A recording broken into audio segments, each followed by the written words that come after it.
Hello and welcome to this Warhammer Fantasy Age of Sigmar, or how to build an Age of Sigmar army really, and collecting and everything like that, because we've got a brand new game basically.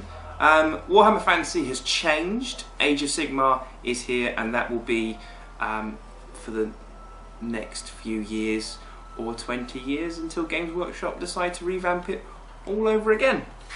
So I've been writing a lot of notes and been studying each of the army's war scrolls as well to try and comprise this video for beginners and veterans of the hobby, to try and give them some help on what to collect and how to collect. So this video will talk about 3 different areas. It will talk about painting and collecting. It will talk about each of the armies and kind of some of their stats and where they would in a power tier competitive kind of tournament scene. So Age of Sigmar's around. What's happened? Well, the rules are simpler. They have different phases of the game which are broken down within their 4-page rulebook. So you have the hero phase, movement phase, shooting phase, the assault phase, and then the battle shock phase. Easy to remember.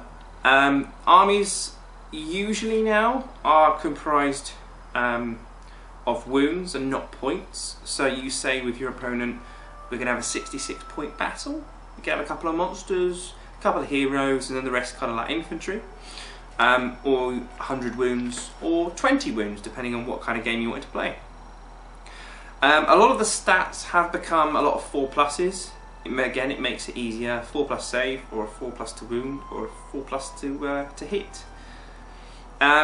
It means you kind of have to be a bit more tactical. Similar to chess, where everything is on a similar kind of thing really. A pawn does one thing, a knight does another thing, so does your opponent's pawn and your opponent's knight. There are different kind of rules within the actual compendiums of each army that you do kind of have to study, though. That's the thing. There's no giant rulebook now. All the rules are in the units war scrolls that you have, and you'll need to remember these. If you've seen our battle report, our last one, High Elves versus Lizardmen, Ian forgot quite a few of the Lizardmen rules, which would have actually meant we would have drawn the game, or he could have potentially won. It ended up being a win for me. Monsters have changed. They're great at the very start of the game, and then as the game goes on and they lose wounds, they tend to lose their stats for movement and for hitting ability, which is kind of cool. It kind of balances out the old monster army lists that you used to get. However, summoning is a big thing now. 40k players know summoning because that's kind of what demons do anyway. Tyranids have a kind of summoning where they get to use tervigons. In this, quite a few armies have summoning where they can summon new units. And in a game that has become more skirmish-like, more elite-y, where you've got a limited number of wounds rather than the amount of points, summoning is quite devastating. So let's go straight into the armies. So the Age of Sigmar I'll have just behind me. We'll go through the armies in the order that the War Scroll compendiums are on the Games Workshop website, because that's another thing. It's free, which is really, really good. So firstly, let's state, what should you paint and collect? For the painters and collectors, do what you want. Buy the models you like. It's always the first rule. Whatever you like, you go and buy. Doesn't really matter if they're in an army or not in an army. You could just kind of mix and match the war scrolls with your friends if you really wanted to. If you liked some phoenixes, you like dragons, if you just like model collecting, just go out and buy them, paint them up as whatever you want really. For those that want to collect the armies and play the game, this section is for you. So, first thing is the Beastmen. Beastmen, they have quite a fast movement. Generally the minimum is 6 inches, and in a game that has become quite streamlined, the turns are quite fast, and if you've got a fast army, you've moved your 6 inches, you can run in the shooting phase, a d6 usually, and then you assault 2d6, but you can't assault when you run. So you can kind of maneuver how you want a little bit faster, and tend to find that assaulting tends to happen quite quickly. So a good movement is for the Beastmen is needed because they are very assaulty rather than shooty. They have average saves, unfortunately, but their rules are kind of tailored to help them in combat rather than their defensive side of things. So they'll have rules where they can have a +1 to wound or +1 to hit, which kind of tries to combat their lack of armour save. They do have access to high wound creatures, which are not classed as heroes or monsters. These are Minotaurs, Centaurs and Chaos Spawn. Now, like I said earlier, when you make a list, you do kind of say of your opponent an X amount of wounds, and then you do a couple of monsters at most, and then a couple of heroes at most. And heroes and monsters take up a lot of wounds. So if you did want a lot of monsters, Beastmen could be the army for you, having a few Minotaurs, having some bigger creatures that are kind of from that mythical side of things. Be quite cool for you. And with this large amount of monsters, it kind of goes with the fluff as well. And there's a couple of rules in there where you get to summon a monster, which is great. So when you're one of the missions is to protect terrain, protect characters and stuff like that. Well, if your opponent's getting pretty close, summon a monster. Boom, you've got some extra things to get in the way. So Beastmen, they are the Beastmen. Their strengths, they're fast, they hit hard in combat. They have access to quite a few monsters and high wound creatures which aren't classed as monsters. They're better than they were before, and they could be alright taking. Their weakness is that they have a lack of shooting and a lack of cavalry, but with a 6-inch move, that's still above average movement, so something to consider for the Beastmen. I think they look quite cool. So next is Bretonnia. Cavalry. Cavalry, cavalry. If you like cavalry and Knights of the Round Table, Bretonnia are the models for you. Each knight cavalry has 2 wounds apiece, so do be careful when you build a list, because if you have a unit of 10, you will then have 20 wounds taken up already by these cavalry units. They normally have a 4+ save, but they have a 10-inch movement and 3 to 4 attacks each, so they do hit hard. But as soon as they start losing them, they're going to be a bit vulnerable. In the Bretonnia, they have something called the Green Knight, which is a character that they've had lots of stories about since Bretonnia came along. And he's got some interesting rules where he can appear on a 4+ on the table even after he dies, which is kind of cool to kind of represent his kind of ghostly aura and stuff like that. They've got Pegasus Knights, which are great fantasy figures. They're 4 wounds apiece. They have 16-inch movement and a lot of attacks. They've also got cheap infantry, which kind of makes up the 1 wound normal infantry. These are peasants though. They do have bows, but they're not very good at using them. They do have a war machine in the form of a trebuchet. So Bretonnia are fast, extremely fast, and extremely fast if you go for a cavalry based. They hit hard in combat. Average save. They're great for flanking though, and again in a game which is quite fast and streamlined, if you can flank an opponent and then go in another side and choose what combat's going to happen, cavalry could be a good option. The war machine obviously will hit hard, but the weakness is you're putting all of your eggs in one basket, having these cavalry units. That's a lot of wounds into there, and if you don't get turn 1 or turn 2 first, and your opponent is shooting at you or sniping at you with magical abilities, you're going to lose 4 attacks apiece each time. And then when you do get to them, they'll probably have something that could counter you in combat as well. So Bretonnia, yeah, hit hard, fast, but you've got to be a bit tactical with them. Demons. So, demons, monsters galore. They've got greater demons, demon princes, a few different monsters as well, and they can summon. Yeah. So, is that overpowered at the moment? Absolutely. And armies that can summon that's a huge advantage over others. Casting values are usually done on 2d6, and you have to roll above the casting value. For a 10 is a Greater Demon Prince of Khorne, and a 9 is generally all the other Greater Demons.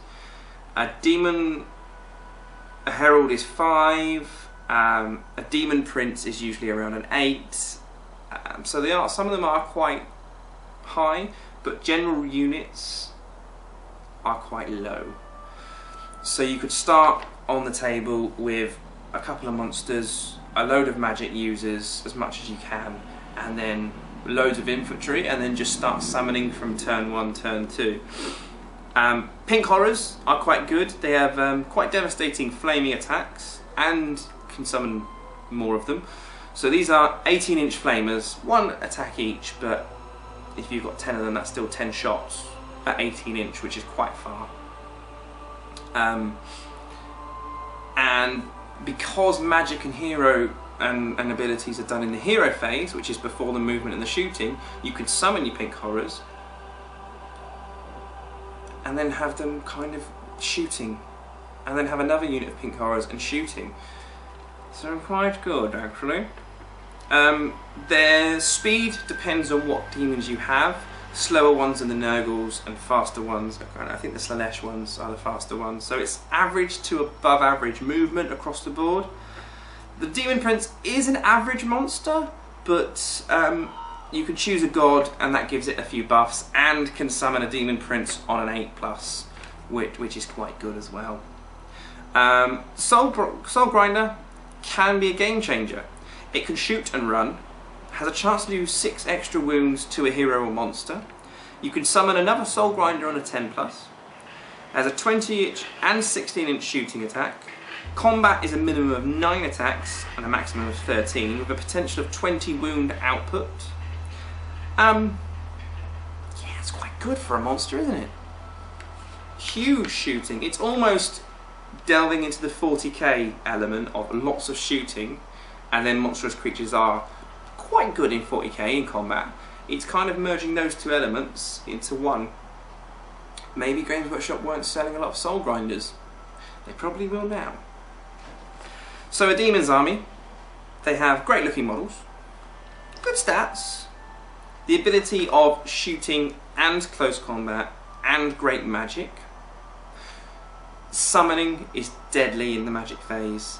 You have Soul Grinders, which give you many options for your army. You can have a couple of Soul Grinders, have them as your monsters, or 1 Soul Grinder, have your Demon Princes, magic users, cast more, brilliant. Weaknesses, it's expensive. Wallet wise, you probably need a mortgage to have a Demon's Army in Age of Sigmar, and remortgage again. If you do start to go monsters, it is expensive wounds wise, but like I said, when you've got summoning, you don't really need to have as many monsters on the table. And people may not like you if you start bringing in a lot of summoning, because it'll be hard to actually beat you. But if you want to win, give demons a go. Next is the Dark Elves. End Times kind of messed up the Elves narrative and story, where they kind of made Malekith the actual Phoenix King, and he came to the High Elves, and some of them didn't like it, and then there was another civil war, and then they followed Malekith. Most of the High Elves followed Malekith, some of them didn't, stuff happened. Anyway, forget all that. Malekith is a boss, and he's the head of the Dark Elves. He's riding his dragon. He has the ability to take wounds off of you and heal himself, which is quite huge because his stats are merged now with the monster that he's riding. So since monsters become weaker as they lose wounds, the ability to heal that is quite substantial and great for him. He can prevent battle shot within a 20-inch bubble of him as well, which is brilliant, so your Dark Elves are pretty much never going to fall back. The army is fast and has a lot of combinations where wizards can -1 to your attacks, or +1, -1 to your opponent's attacks, +1s to your attacks, makes you immune to battle shock. You've got access to dragons, you've got access to cold ones, so speedy cavalry or some heroes and a dragon. Their standard troops, the Black Ark Courtiers, I think maybe slightly better than the High Elves counterpart, just because they've got hand bows and combat weapons. So that's quite good because you can shoot at them, then attack them. They have a bolt thrower, which is 6 to 12 shots and a -1 rend. They have a Hydra, which is a great looking model. It is a bit slow, but it's like a brick wall, and it has a breath weapon and rending combat attacks. And with the new rolls, shooting attacks don't get stopped in combat. I don't think it doesn't really state that in the rules itself like it used to. So you could exploit the breath attack. They've got that Cauldron and the Blood Rack Shrine as well. It basically either buffs your unit, depending on which one you have, and then can just hurt your opponent as well. They've got Warlocks, which are basically units that fire magical doom bolts at your opponent, which again is extra sniping in a different phase. So good for sniping monsters, or if you've got cavalry coming at you, or anything really your opponent has. If you can do lots of things in all the phases, you've got a good chance of controlling that turn. So if you've got good offensive magic, as well as good shooting and good combat, you're going to be pretty good, even if you are kind of an elite army and putting a lot of points into your monsters as well. So the Dark Elf strengths are they're fast, they can buff their own units, they have access to a variety of units, monsters, magical, bolt throwers and stuff like that. Weakness, a lot of wounds go into monsters. There could be a difference between 8 to 13 wounds just for one monster. And they have average armour. So you've got to kind of utilise their combinations and effects in each of the phase to the best of your ability, really. Next are the High Elves. They are also very fast. They have dragons and a formation of dragons, which makes dragons even more deadly. And dragons absolutely destroy anything they touch. They have some wizards, which are good at doing the arcane bolt sniping spell, which can do D3 mortal wounds, and you can use them to unbind spells for some protection as well. Their spearmen and archers are average at best, but their swordmasters, white lions and phoenix guard are pretty good. Swordmasters are great in combat. White lions are great at sticking around. They probably won't fall back. They've got rules to help them. And the phoenix guard will probably never die, because if you do fail their 4+ save, they then have a 4+, I think it's a 4+ roll where they ignore that wound that's happened as well. They do have access to archers, and they have an ability where once per game they can shoot double the amount of shots they have, which does kind of buff their shots a bit. And the Reavers, which come in their Island of Blood kits, they shoot and then run, which is quite cool. And again, for sniping, you can have them go up because they're cavalry and fast, shoot a little bit, and then run back a little bit, go into cover, maybe get extra saves, or get out of someone's range of assault, and again shoot and run away, which is quite sneaky. If you've got the points, if you've got the wounds for them, give that a go. Cavalry is fast but nothing special. Bolt thrower, because it's done on wounds, it's slightly cheaper than other armies because it has less wounds, and has a choice of different shots. One which is good for killing monsters and heroes, and one which is good for infantry. They've got phoenixes, which are still great. They're fast and dangerous, and there's lots of attacks still. So High Elves, their strengths, they're fast, they've got some offensive magic, some defensive magic, access to monsters like the dragons and the phoenixes, which is still great and wreak havoc.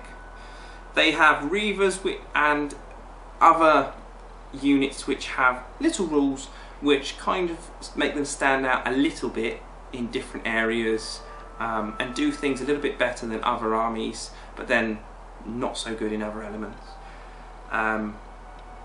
But still, Swordmasters, Phoenix Guard and White Lions are pretty amazing, and I'd probably take them all the time over Archers and Phoenix Guard. And Spearmen.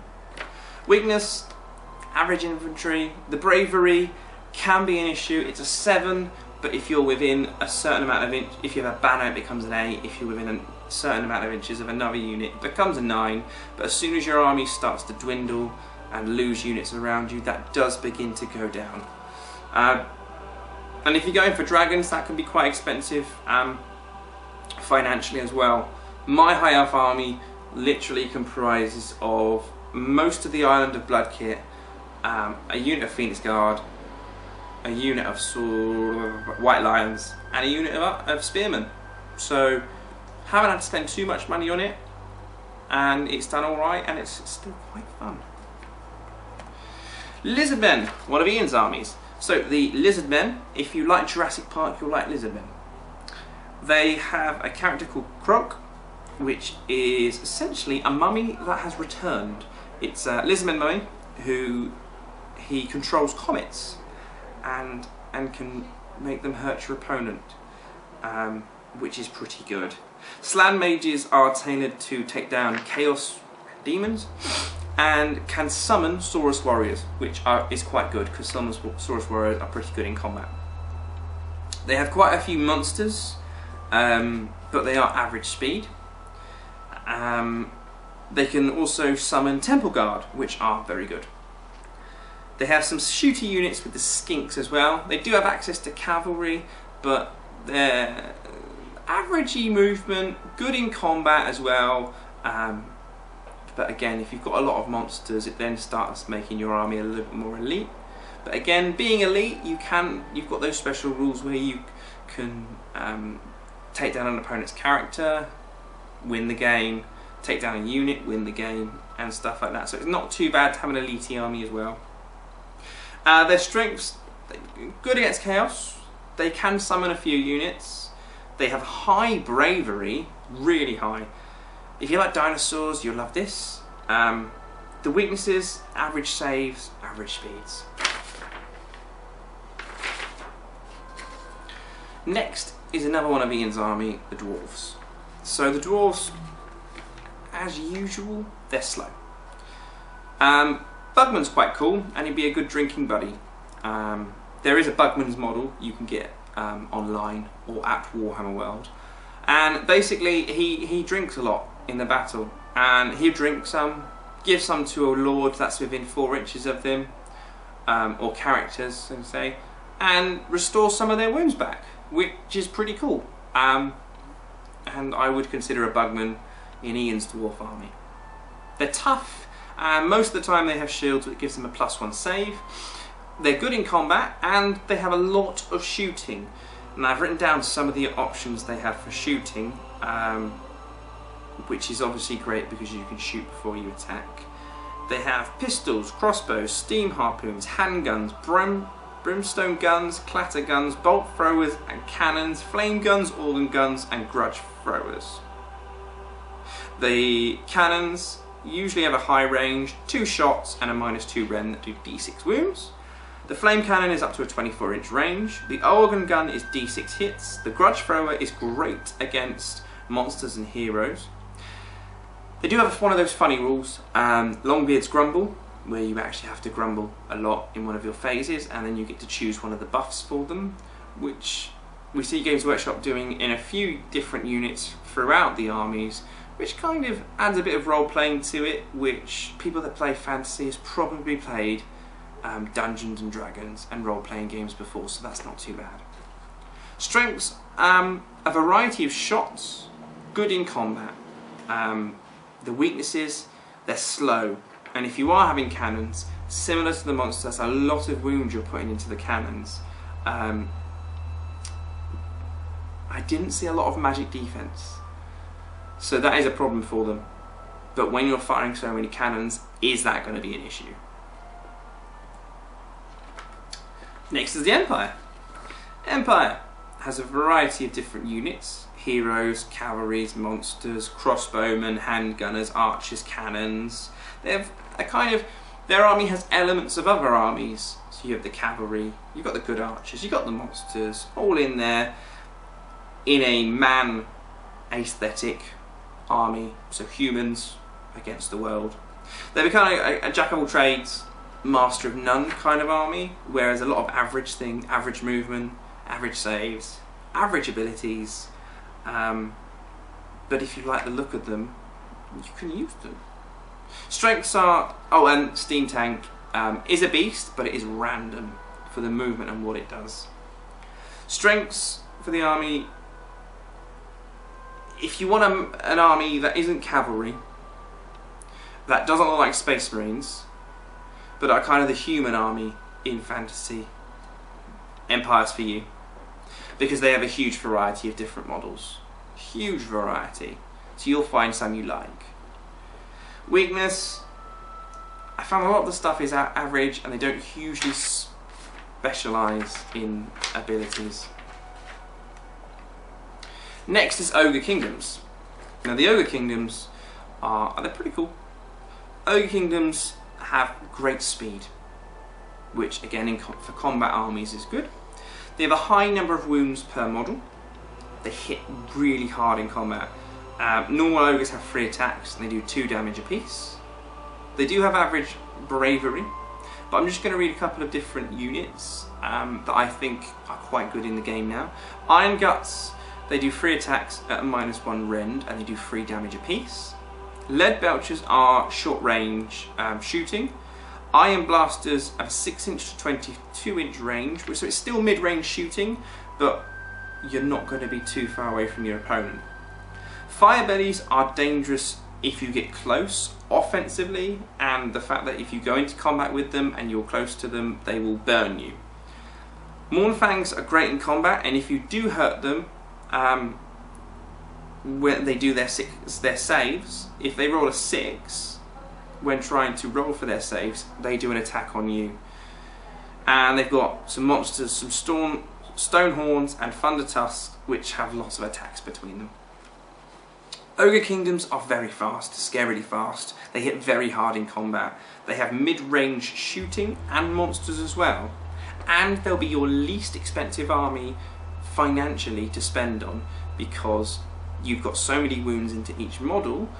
If you say you're going to go for 60 wounds and each model only has about 5 or 6 wounds each, that's only really 10 boxes if they come like individual boxes or groups of 5, groups of 6. You'll probably get a battalion and then you've got your army there ready to get onto the field, which you can't do with demons. The weakness: a lack of magic compared to other armies, a lack of long range shooting. They do have average bravery, but again, who needs shooting when you get close into combat? Orcs and Goblins. Everyone knows what Orcs and Goblins are. They've got a few cool units. They've got Gorbid Ironclaw and Grimgore, which between them can hurt you, your family and all your friends. They have 5 attacks each, or 6 attacks each, doing D3 damage each for their attacks, which is dangerous. Orcs units, average movement, average bravery. Orcs have a bravery of 5. They have access to wyverns, which are alright. The shamans can hurt multiple enemy units in the magic phase, which is good. Orcs that have choppers, which is most of them, have a rend ability, which is free. So in combat, you're already taking your opponent's armor save down a little bit, which will help you in the combat. They do have access to armor, which to archers, but they're below average at best. They do have some black orcs, which are quite cool. They have 2 wounds, 4 up save, 2 attacks each, but not hugely worth it, I don't think. Goblins could be used as a sacrificial unit though. Have some goblins as a speed bump for your opponent. Since you are slow, just put them in the way of your opponent's cavalry or whatever. Your opponent has to get through them, and then get your characters and your monsters around the flank to do the real attacking. And the monsters that they do have, they are average speed at best, and they're kind of average stats at best. But again, if you use a tactic of using an orcs or goblins infantry to kind of distract your opponent and hope for the best with them, your monsters will get in the flanks and do some damage to them. They've got a couple of war machines and trolls, access to trolls, and they do hit hard. So the strengths, they do have some strong close combat, they rend in combat, and their Warg ability is good for the turn. But Orcs and Goblins used to be a Horde army, and do Horde armies work in Age of Sigmar? I don't think they do, unfortunately. And they have low bravery, which is never good for Age of Sigmar. So next is Skaven, the rats. Screaming Bell is very good. It could possibly be one of the best wizard units out there. You can buff your units, has some offensive abilities as well. They can do mortal wounds to your opponent. Possibility of summoning a Vermin Lord in this army as well, and Vermin Lords are good. You have different types of them, but they are very good monsters. You've got fast movement but low bravery. You've got warp lightning abilities for sniping. You have some shooting abilities which can be devastating for the opponent. If you overload your opponent with the rats, whilst again sniping and using your monsters to kind of do things, it could work out well for you. One of the monsters in particular, the Help It, is quite random with his attributes, with its movement and its attacks, but it has potentially 18 attacks with rending that do multiple damage ability, plus it can come back to life. So having two Help Hits, a Screaming Bell thingy-mabobby, a few rats around the bell, and then maybe a Vermin Lord as well, and then try and summon more Vermin Lords, your opponent's going to find it hard to take down the Help Hits and that amount of rats. So their strengths are, got some good shooting, fast movement, and the Help It and Screaming Bell combo with the Vermin Lord I think will be quite good. Weakness, they have low bravery, and you're relying on your rats not to fall back, and there's quite a few random elements with the Help It as well. Tomb Kings, their main guy Cetra, he's quite proud. If you have Cetra in your army and you shout war, it buffs your units. If you kneel, you kind of ruin it for your units, so, because Cetra is so proud, he never kneels before anyone, but I don't know why you would kneel down anyway. He's a strong combat general as well. Tomb Kings, they are the Egyptian undead. They have high bravery. They are quite slow, but the characters in the Tomb Kings army buff movement for different units, which is quite good.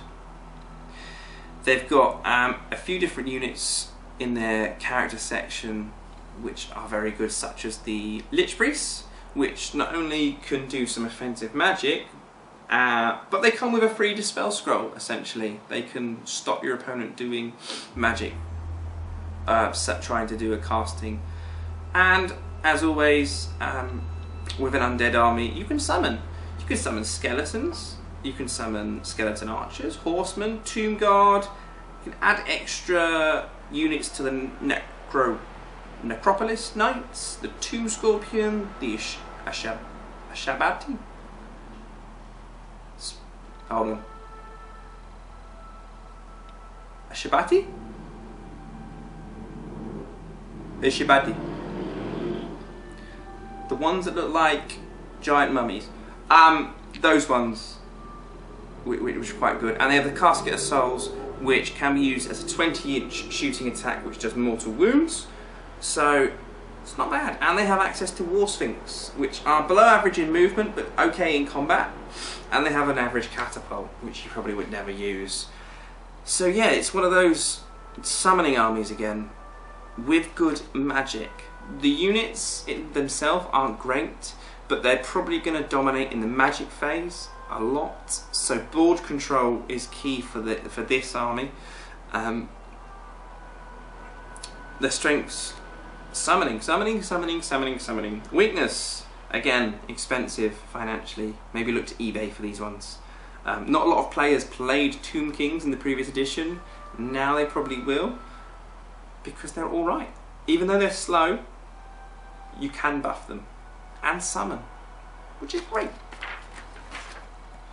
Next is Vampire Counts. I've already written one thing here. Nagash. Enough said.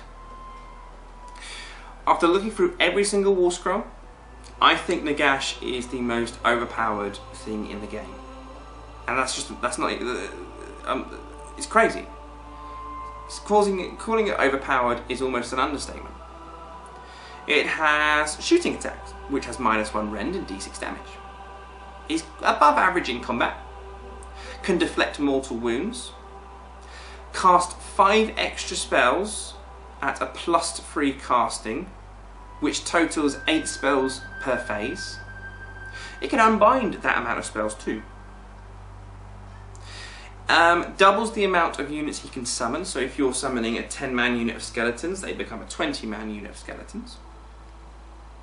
His Hand of Dust, which states in the rules, you pick an enemy model, you and your opponent hide a dice. If you pick an enemy model in front of your Nagash. You then pick a dice up in your hand, you put it in like this, and then you tell your opponent, choose a hand. If they choose the one with the dice in, nothing happens. If they choose the one without the dice in, then the model you have chosen is destroyed. It says it's slain.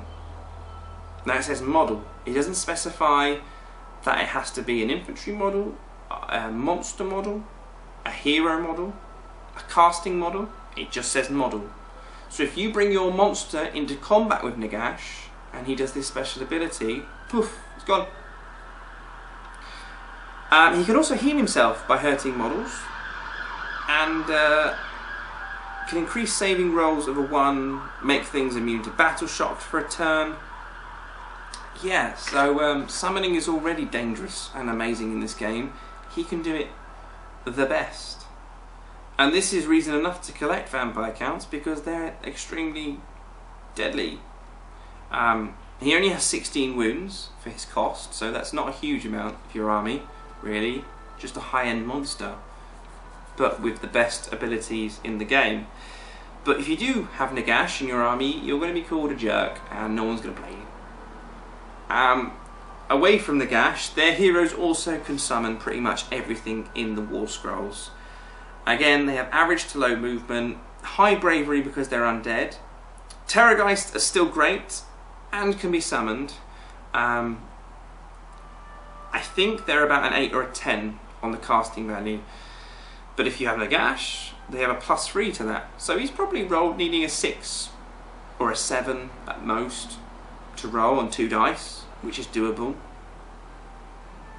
And then you can summon something else, and then summon something else, and then summon something else. And then you've got other casters which can summon Terrorgeist. So just imagine if you start with 2 Terrorgeists on the field, and then you summon another 1 or 2, and 40 skeletons. You can't lose, can you? So the strengths for the vampire counts, Nagash equals win. But if you don't want Nagash, vampire counts are still strong with the summoning. Weakness, again, you will probably be bankrupt by the time you've bought all of your models and your army for your undead.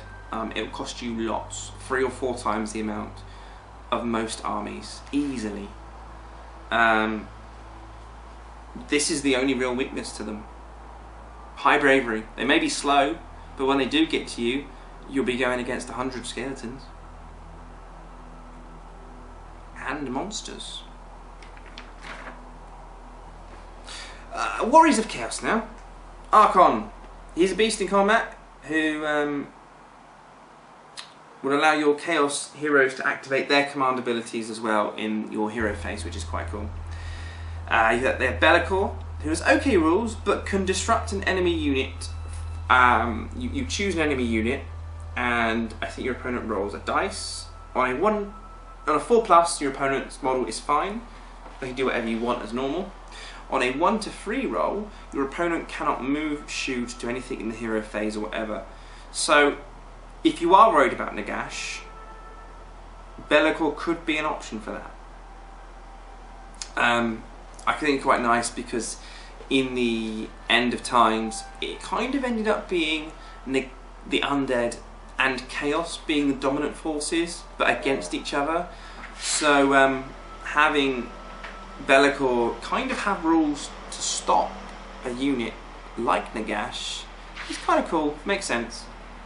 Demon Princes, again, like the demons, can be summoned, they're okay monsters. Wolfric the Wanderer is still in there, he still comes in from turn 2 with Marauders from any table edge. Warriors of Chaos generally have average to high average movement, they're great in combat, they're tough, resilient, they can deflect mortal wounds on a 5-up generally. They have War Shrines which can buff your units, Hell Cannon is still dangerous but deadly, and they have access to monsters as well, so it's kind of those strong in combat, Archon and a few monsters can wreck your opponent. But again, average speed and a lack of shooting ability really. On the opposite side of the shooting spectrum, Wood Elves. Now, I didn't hugely think Wood Elves was strong in 8th edition, and it looked like you'd need to be a smart general and really be great with tactics and know your army inside out. How are Wood Elves in Age of Sigmar? I think pretty good. They're fast, they have low armour, they have the Elven Bravery, which is on a 7, but that goes up and down depending on what you've got. Lots of shooting. Pretty much all the elves have bows, which are around 20-inch range.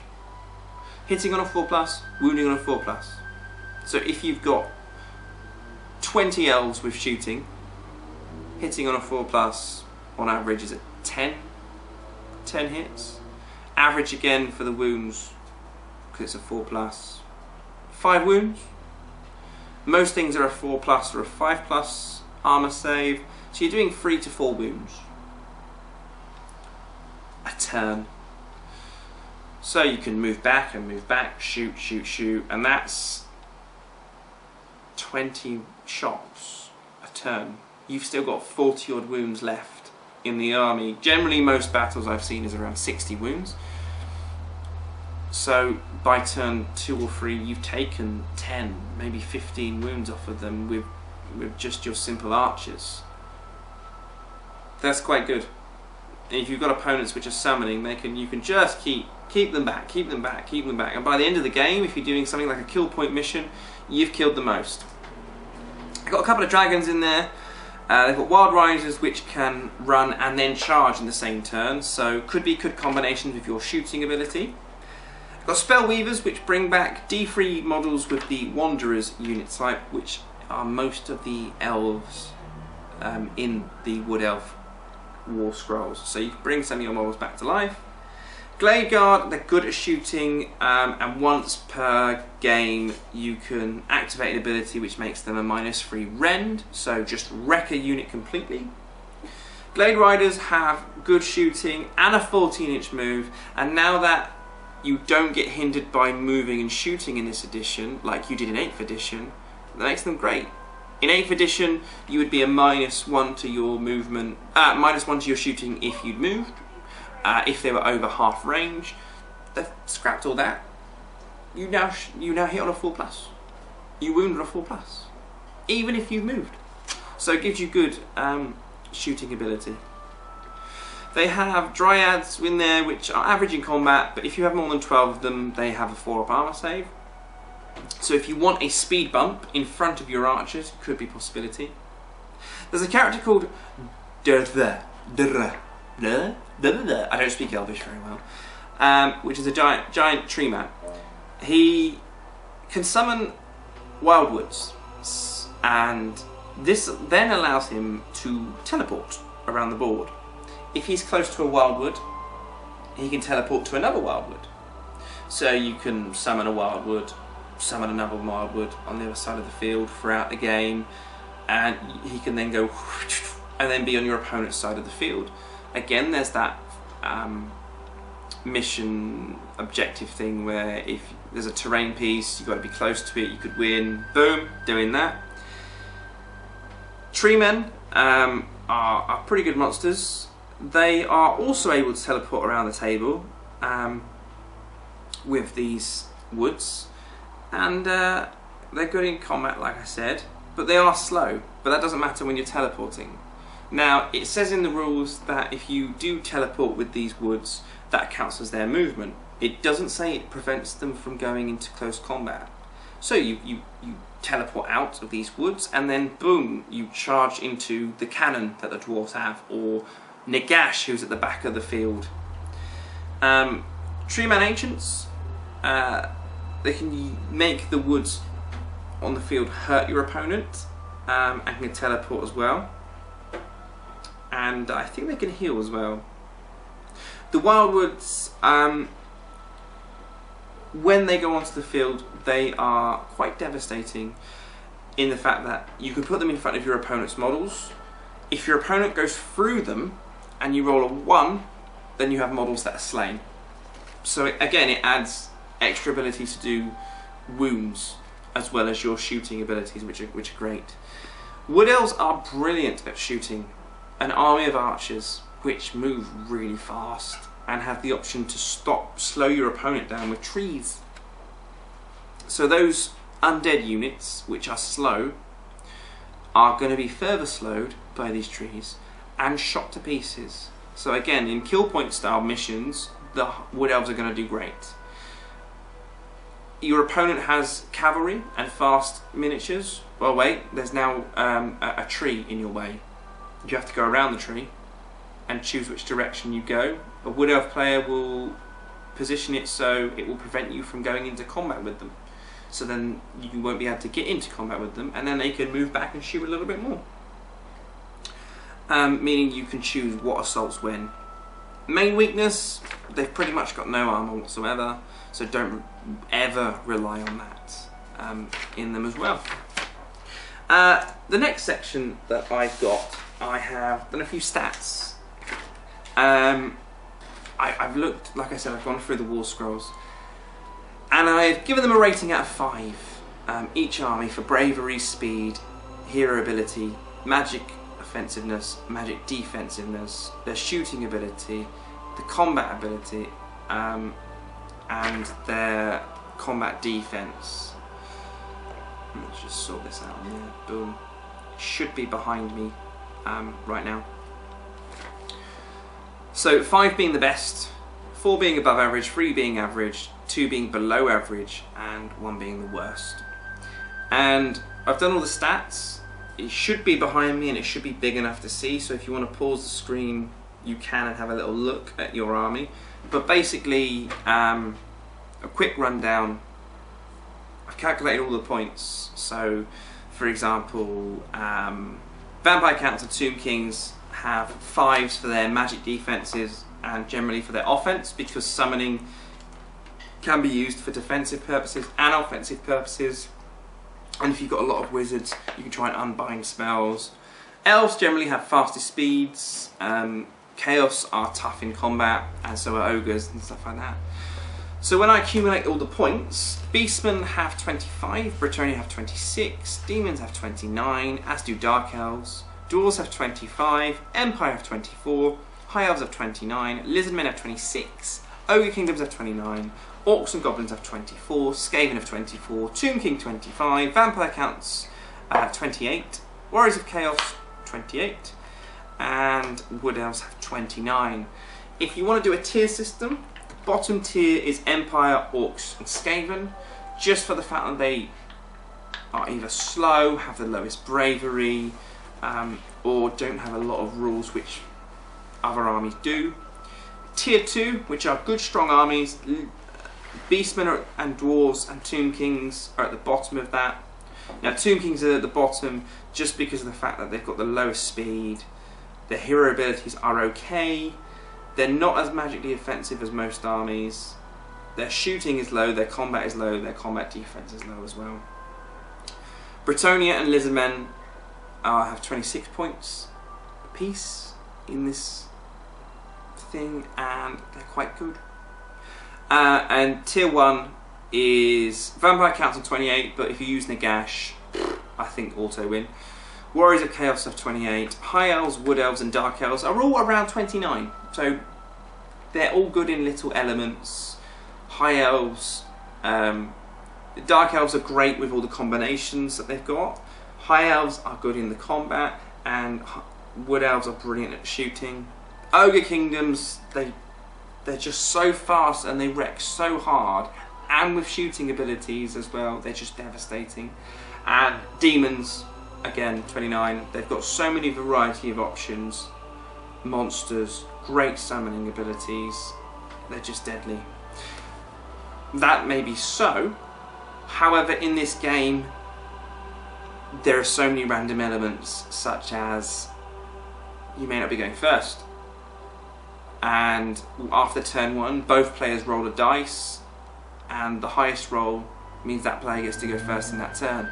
And you could have a game where you've got Skaven, your opponent has High Elves, so Skaven on this table are the worst army, High Elves are one of the best, but if you roll higher dice each turn, you get to decide what happens first, which is huge. So random elements like that will be a huge factor in these games, but for those that like hard facts and stuff, I've done this statistical thing for you.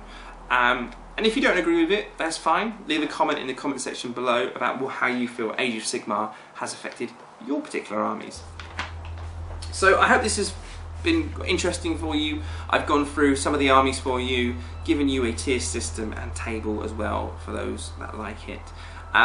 Summoning is devastating in Age of Sigmar, but the main thing I found is Age of Sigmar is fun, and the rules are fun and quirky, and don't have to be so strict, and a lot of games are, and this just kind of makes it a chilled out beer and pretzel kind of game, which isn't necessarily a bad thing. So please leave a comment section in the comment section below about what you think about Age of Sigmar and your army, and if you've had success or failure compared to 8th edition. Please comment, share, like and subscribe, and I'll see you on the next video. Goodbye.